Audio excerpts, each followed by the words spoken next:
BJP Bhajpa आपके प्रदेश में 5 साल से राज कर रही है। इनके नेता आते हैं, कहते हैं फिर से वोट दीजिए, डबल इंजन की सरकार चलेगी। कहते हैं कि नहीं कहते हैं, बताइए। तो कभी आपने सोचा है कि अभी कह रहे हैं डबल इंजन की सरकार, पिछले 5 सालों में कहाँ थी? पिछले 5 सालों में क्या नहीं थी डबल इंजन की सरकार? थी ना। क्या हुआ? तेल भरना भूल गए शायद। आज ये नौजवान जो यहाँ पे खड़े हैं, बताइए कितनों को रोजगार मिला है पिछले 5 सालों में? मिला है आपको रोजगार? नमस्कार। हिमाचल चुनाव में हिमाचल की रैली में प्रियंका गांधी ने बीजेपी पर साधा निशाना। आपको बता दें कि प्रियंका गांधी लगातार बीजेपी पे सवाल खड़े कर रही हैं और साथ ही हिमाचल चुनाव में कांग्रेस के लिए लगातार प्रचार भी कर रही हैं। आपको बता दें कि हिमाचल प्रदेश के ऊना में एक जनसभा को संबोधित करते हुए प्रियंका गांधी वाड्रा ने कहा कि देवभूमि की जनता महंगाई को पूरी तरह दूर करेगी और साथ ही पुरानी पेंशन योजना को सरकार के सामने भी लाएगी। आपको बता दें कि आप जिस लाइव को देख रहे हैं ये प्रियंका गांधी की लाइव है और ये हिमाचल प्रदेश में लाइव में संबोधित किया था। देखिए किस प्रकार इन्होंने संबोधित किया था, क्या क्या बातें इनको बताई थी। देखिए पूरी आप लाइव। के वंशजों ने इसे, बाबा बेदी जी ने, बाबा रुद्रानंद जी की तप स्थली है ये, बाबा बाल जी महाराज की तपोभूमि है।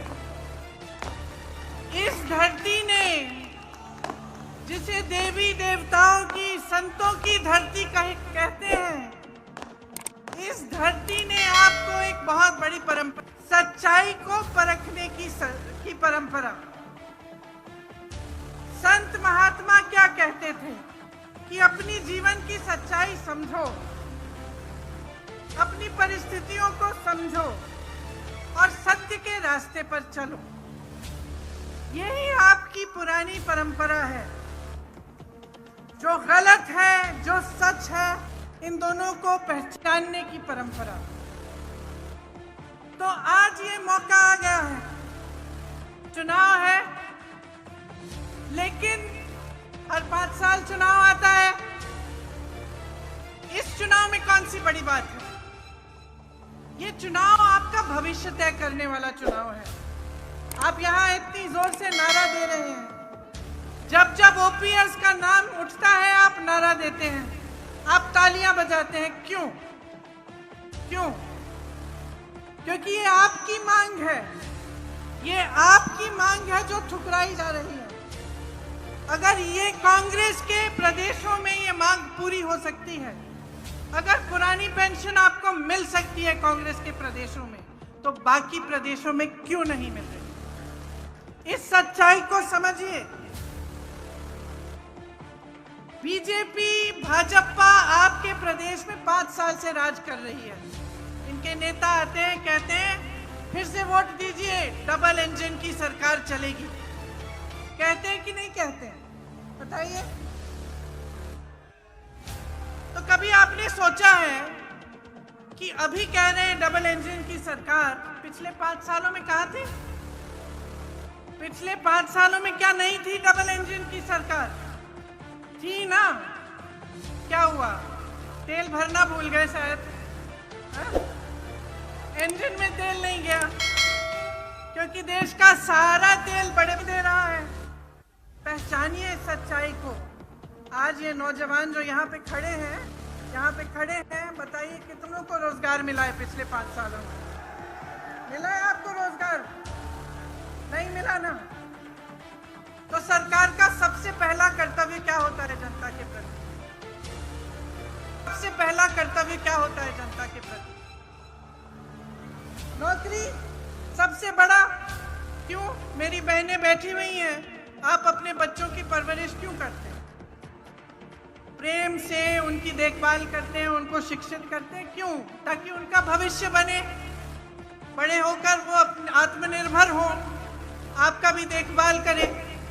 इसीलिए ना, तो सरकार का क्या कर्तव्य बनता है आपके प्रति कि आपके जो बच्चे हैं, जिनकी आपने परवरिश की है, जिनको पढ़ाया लिखाया है, उनको आगे बढ़ाएं, उनका भविष्य बनाएं।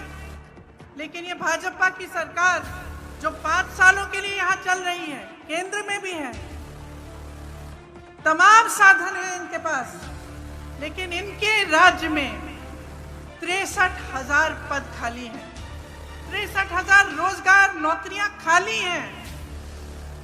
यहाँ इसी सभा में हजारों युवा मुझे दिख रहे हैं जिनको रोजगार नहीं मिला। क्यों नहीं दिया आपको?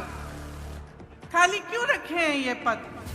जब कांग्रेस कहती है कि पहली मंत्रिमंडल की मीटिंग में ही हम 1 लाख रोजगार देने के लिए हम निर्णय लेंगे, तो इनके नेता क्या कहते हैं? कहते हैं कि ये हो ही नहीं सकता, हो ही नहीं सकता। अच्छा, तो फिर छत्तीसगढ़ में कांग्रेस की सरकार ने कैसे कर डाला? आज छत्तीसगढ़ में सबसे कम बेरोजगारी की दर है। कैसे? क्योंकि हमारी सरकार ने 5 लाख रोजगार दिए 3 सालों में। राजस्थान में कांग्रेस की सरकार है, 1,30,000 नौकरियां दी हैं और यहाँ 63,000 पद खाली पड़े। रोजगार लें, अपने परिवारों की देखभाल करें, पैसे कमाएं, और वो इच्छाएं पूरी नहीं हो रही हैं, इसलिए भटक रहे हैं और नशा फैलाया जा रहा है, लेकिन रोजगार नहीं दिया जा रहा है। ये सच्चाई है यहाँ की कि 30 लाख आबादी है यहाँ युवाओं की लगभग, और 15 लाख बेरोजगार हैं। 15 लाख बेरोजगार हैं, आप हजारों पद खाली रख रहे हैं, आप नौकरियां नहीं दे रहे हैं। ये है सच्चाई। अग्निवीर को देखिए कैसा स्कीम है, आप जानते होंगे। आप माताएं अपने बेटों को भेजते हैं सरहद पे देश की रखवाली करने के लिए, और ये लोग क्या कर रहे हैं? सेना को ठेके पे दे रहे हैं। कह रहे हैं कि सेना की जो भर्ती है वो भी ठेके पे होगी। 4 साल बाद 75%। दोस्तों, वीडियो पसंद आए तो वीडियो को एक बार शेयर जरूर करें प्लीज। करेंगे, किसी के ऑफिस में काम करेंगे, कहीं नौकरी ढूंढते हुए भटकेंगे। तो यहाँ के पहले कम से कम 4,000 लोग सेना में भर्ती होते थे। अब जो नया नियम आया है उसके जरिए मात्र 400-500 सेना में जा पाएंगे, और उनमें से भी 75% वापस आ जाएंगे 4 साल बाद। आप सोचिए कि इन लोगों की नीयत क्या है। बहुत स्पष्ट है, सत्ता में रहने के लिए चुनाव के समय आपके सामने कुछ भी कह डालेंगे, कुछ भी कह डालेंगे, कैसे कैसे बड़े बड़े वादे करेंगे, लेकिन जैसे ही चुनाव चले जाता है आपको भूल जाते हैं। जैसे ये सब बातें खत्म, प्रचार खत्म, जैसे अग्निहोत्री जी कह रहे थे कि हेलीकॉप्टरों में पैसे ला रहे हैं, एम्बुलेंस में शराब आ रही है। अगर ये सच्चाई है तो आप सोचिए कि पैसों से चुनाव नहीं जितवाएंगे आप, कि आप अपने भविष्य के आधार पर अपना वोट देंगे।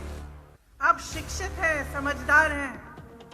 अग्निहोत्री जी ने कहा इंदिरा जी ने ये प्रदेश बनाया, लेकिन इंदिरा जी हमेशा कहती थी हिमाचल प्रदेश की जनता ने हिमाचल प्रदेश को बनाया है। भरोसा था आप में और आप उन पर भरोसा करते थे, इसीलिए परमार जी जैसे, वीरभद्र सिंह जी जैसे नेता आपको मिले, आप ही की जमीन से उभरे। अग्निहोत्री जी को देखिए, दिन रात आपके लिए एक करते हैं, सुबह शाम आपके लिए काम करते हैं। नेता प्रतिपक्ष हैं, विपक्ष में होते हुए आपकी आवाज दिन रात उठाते हैं।